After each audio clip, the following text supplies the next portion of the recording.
Hi, we are Team 3 Brain Cells. Our problem description is to plan Hangouts because it is currently tedious and there aren't many solutions out in the market. We have no updates to our problem description from previous slides. Hello everyone, this is a demo for the Super Auto Hangouts app, and I'll demonstrate how to create an event. So I'll go ahead and type the slash command in, and as you can see, it all fill for me, and the bot outputs a link which I can click. And here I'm taken to our website, so I'll enter a title, let's say Happy Feet, and I love penguins. And now I'm going to select the earliest possible date, let's say May 1st, latest possible date, let's say May 5th, and I can select from a bunch of times, and let's say 10:30 a.m. to 5:30 p.m. And now I have created the event. And this outputs a new link for me where I can enter my availability. And so let's go ahead and click on that. Now, since I've used this app before, it automatically takes my location in, so all I have to do is enter my availability, and let's go ahead and do that. I can click and drag to enter my availability, and as you can see, for all the times I'm available, it gets highlighted in yellow, whereas the times I'm unavailable for, it stays black. And okay, I've entered my availability, let's go ahead and submit that.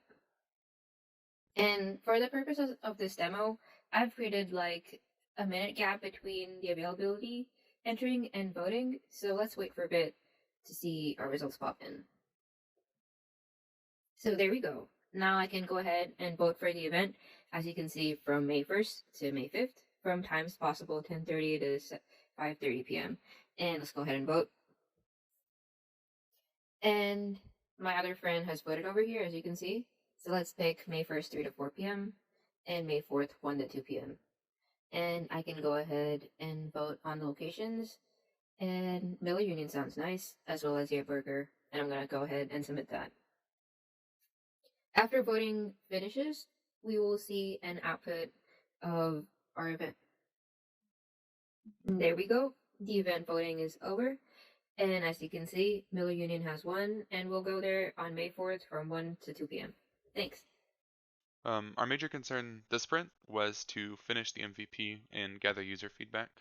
We wanted to make sure our application works as intended, and we wanted to measure its ease of use. For this, we conducted user interviews to gather quantitative and qualitative data on our application. We divided into 3 tasks. So first, create and set up the event.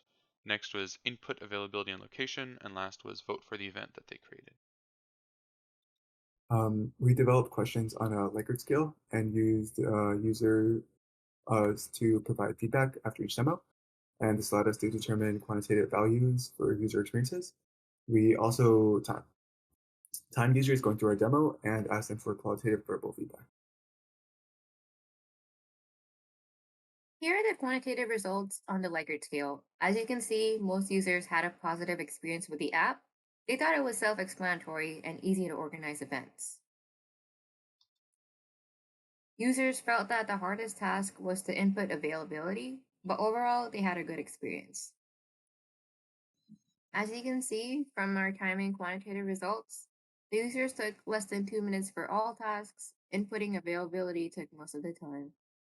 The verbal feedback received was that most users liked the app that because it decides location and times to hang out on, and the screens were user friendly.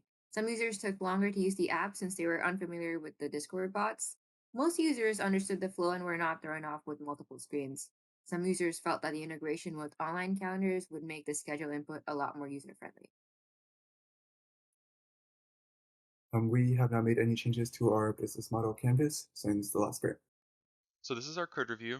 This block of code is from our availability screen where users tap and drag on a grid of time and day cells. So to implement this, we created this reusable function with clear module boundaries that converts where the user tapped to coordinates on our grid. And then this lets us update whether the grid is filled in or not, whether they drag over it. And just overall, this code shows our approach to implementing this fairly complex problem since we're able to use a native DOM element from Point API and data attributes to do all the heavy lifting for us.